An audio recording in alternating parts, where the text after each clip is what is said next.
Nursing to NORCET YouTube channel पे आपको मिलते हैं special guidance for BSc nursing entrance exam, चाहे वो किसी भी स्टेट का हो। स्पेशली फोकस है हमारा एम्स बीएससी नर्सिंग को लेके। बाकी जितने भी स्टेट गवर्नमेंट नर्सिंग कॉलेजेस है लाइक आरयूएचएस है, आपका एवीवीएमयू है, पीजीआईएमआर है, या फिर आपका महाराष्ट्र बीएससी नर्सिंग है, या Jammu and Kashmir BSc nursing है, हर एक के लिए आपको स्पेशल गाइडेंस और स्पेशल अपडेट आपको देखने को मिलता है हमारे YouTube channel nursing to NORCET पे। साथ ही साथ आपको प्ले स्टोर पे नर्सिंग टू नॉर्सेट ऐप है, वहां से आप nursing to NORCET app download कर सकते हैं। उसमें आपको हर एक स्टेट गवर्नमेंट कॉलेजेस के स्पेशल टेस्ट सीरीज देखने को मिलती है। एम्स बीएससी नर्सिंग हो, आरयूएचएस हो, पीजीआईएमआर हो, महाराष्ट्र बीएससी नर्सिंग हो, एवीवीएमयू हो, हर एक की टेस्ट सीरीज आपको देखने को मिलती है हमारे ऐप पे। Hello everyone, welcome back to my YouTube channel Nursing to Norset. I hope you all doing well और आप सभी की प्रिपरेशन फॉर एंट्रेंस एग्जाम अच्छे से चल रही होगी और उसी एग्जाम को, उसी प्रिपरेशन को थोड़ा और एनहांस और मॉडिफाई करने के लिए आज लेके आए हैं आपके लिए एक video, how to approach a question, so that जो भी आपकी प्रिपरेशन है उसको थोड़ा और अच्छे से कर सको और आपका जो एम है, टारगेट है, वो आप जल्दी से जल्दी अचीव कर सके। तो पहले हम देखते हैं how to approach a question में मैं बायो को लेके अभी कुछ डिस्कस नहीं करने वाली। यहाँ पे जो how to approach a question है वो मेनली आपका न्यूमेरिकल को लेके है। बायो में आपको पता है क्वेश्चन पढ़ने हैं, अगर आपको कंसेप्ट याद है, आपको वो चीज याद है तो आप उसका आंसर कर सकते हो, क्योंकि बायो में मिनिमम एक न्यूमेरिकल हो सकता है, इससे ज्यादा कोई न्यूमेरिकल बायो में आता ही नहीं है, ठीक है। लेकिन सबसे ज्यादा न्यूमेरिकल आप कहते हैं फिजिक्स और केमिस्ट्री में। तो जो यहाँ पे आज हम डिस्कस करेंगे वो करेंगे फिजिक्स और केमिस्ट्री में अगर कोई न्यूमेरिकल बेस्ड क्वेश्चन है तो उसको अप्रोच कैसे करना है, सो दैट आप उसका करेक्ट आंसर टिक करके आए एग्जाम में। देखते हैं। तो सबसे पहले मैं आपको समझा रही हूँ, एक्सप्लेन कर रही हूँ what are the steps to approach a question. उसके बाद हम एक एग्जाम्पल देखेंगे और उस एग्जाम्पल से समझेंगे कि आपको उस क्वेश्चन को किस तरह से करना है। तो नंबर 1 है, किसी भी क्वेश्चन को अप्रोच करने के लिए, किसी भी क्वेश्चन को सही आंसर टिक करने के लिए सबसे ज्यादा इंपॉर्टेंट है कि तुम उस क्वेश्चन को अच्छे से पढ़ो। तो first step is read the question. ये बहुत इंपॉर्टेंट है।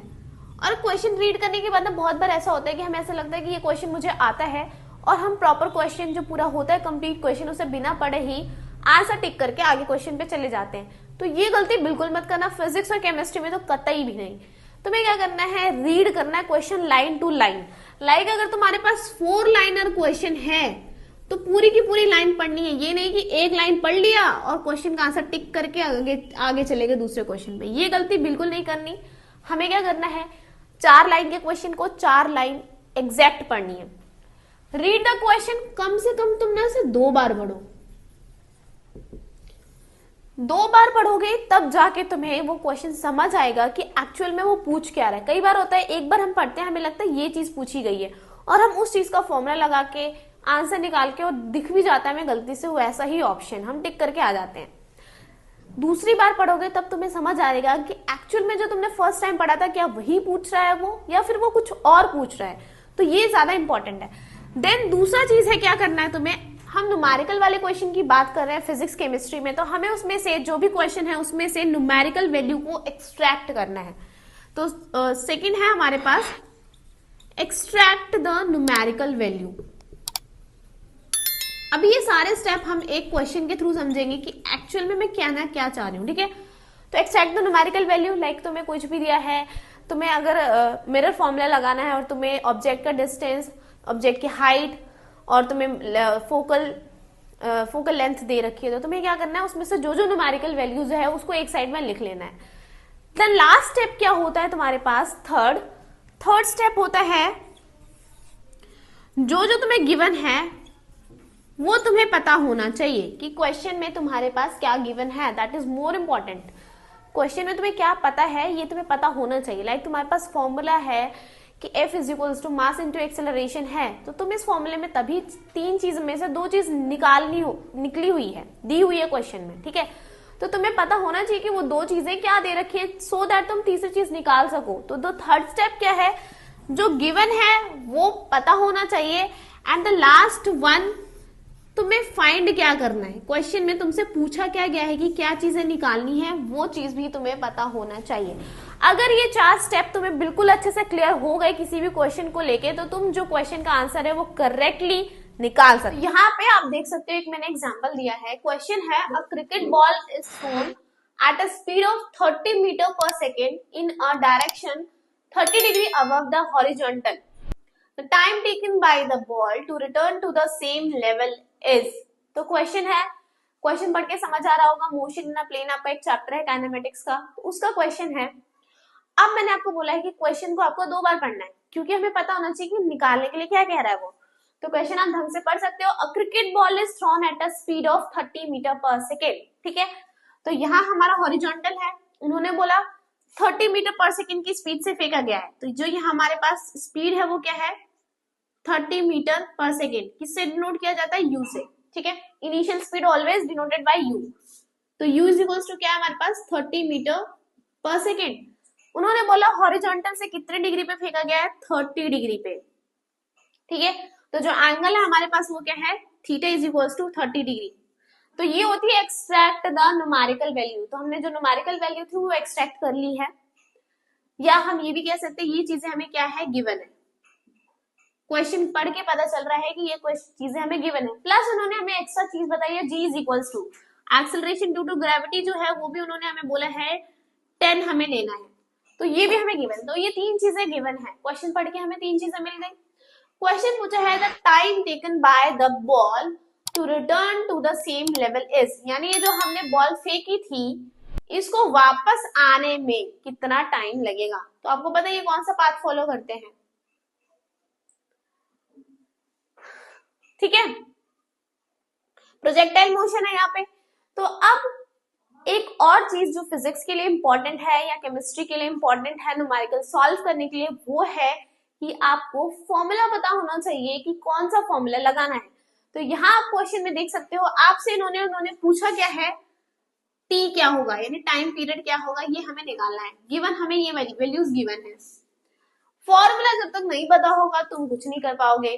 तो देखते हैं हमारे पास जो फॉर्मूला है वो क्या है। तो फॉर्मूला है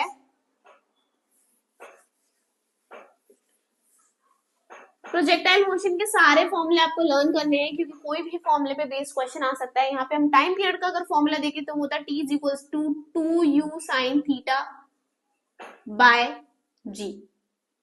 ठीक है, तो टाइम पीरियड निकालने के लिए आपके पास फॉर्मूला है 2u sin theta by g। यहाँ पे आप u की वैल्यू गिवन है 30, साइन थीटा में थीटा की वैल्यू क्या रखती है 30 डिग्री, g की वैल्यू उन्होंने बोला 10 रखना है। सारी वैल्यू पुट करते हैं, देखते हैं हमारे पास आंसर क्या आता है। तो 2 इंटू 30 इंटू साइन 30 की वैल्यू कितनी होती है, 1/2। तो राइट आंसर क्या होगा, 3 सेकेंड। तो आपका जो बॉल है वो वापस रिटर्न हो जाएगा कितने टाइम में, 3 सेकेंड में आपका जो बॉल है वो वापस रिटर्न हो जाएगा सेम लेवल पे जहां से आपने उसको थ्रो किया था। ठीक है, इसके अलावा आपसे रेंज पूछ सकते हैं, वो फाइनल वेलोसिटी पूछ सकते हैं, ठीक है, या मैक्सिमम किस हाइट तक रीच किया, ये क्वेश्चन इस क्वेश्चन से कुछ भी आपसे निकालने के लिए पूछ सकते हैं। और उसके लिए सबसे इंपॉर्टेंट है आपको फॉर्मूला पता होना चाहिए। यहाँ पे मुझे फॉर्मूला पता था तब मैंने लगाया कि मेरे को ये पता है, ये पता है, ये पता है, ये निकालना है, तो फॉर्मूला लगेगा ये वाला। फॉर्मूला लग भी गया, तुम्हें पता भी है, तो तुम्हें पता होना चाहिए सॉल्व कैसे करना है। अब तुम्हें साइन 30 डिग्री की वैल्यू नहीं पता तो तुम क्वेश्चन सॉल्व नहीं कर सकते। तो these all are basic thing. तो इस तरह से आपको, ये मैंने सिर्फ एक एग्जांपल दिया है समझाने के लिए, इस तरह से कोई भी क्वेश्चन है तो आपको हमेशा न्यूमेरिकल ऐसे ही अप्रोच करना है। राइट मेथड ये है कि सबसे पहला काम है जो न्यूमेरिकल वैल्यू को एक्सट्रैक्ट करो और उसे एक जगह राइट डाउन कर लो कि तुम्हें क्या क्या चीजें पता है। एंड सबसे लास्ट पॉइंट ये है कि तुम्हें ये पता होना चाहिए कि निकालना क्या है। लाइक यहाँ पे टाइम पीरियड निकालना था, रेंज निकालने के लिए कह सकते हैं वो फाइनल वेलोसिटी या मैक्सिमम हाइट निकालने के लिए बोल सकते हैं, तो वो तुम्हें पता होना चाहिए कि क्या निकालना है एक्चुअल में। उसके बाद आपको फॉर्मूला पुट करना है, सारी वैल्यू डालनी है और आंसर आने के बाद देखना है कि ऑप्शन मैच हो रहा है या नहीं। ठीक है, तो इस तरह से जब भी क्वेश्चन करो, अभी की बात नहीं, पेपर की बात नहीं है ये, अगर तुम कोई बुक से क्वेश्चन कर रहे हो, कोई टेस्ट सीरीज सॉल्व कर रहे हो या एग्जाम सेंटर के अंदर तुम क्वेश्चन सॉल्व कर रहे हो, सबके लिए ये सेम अप्रोच आपको फॉलो करनी है, तभी आपका राइट आंसर आएगा और आपका सिलेक्शन होगा। All the best, bye bye.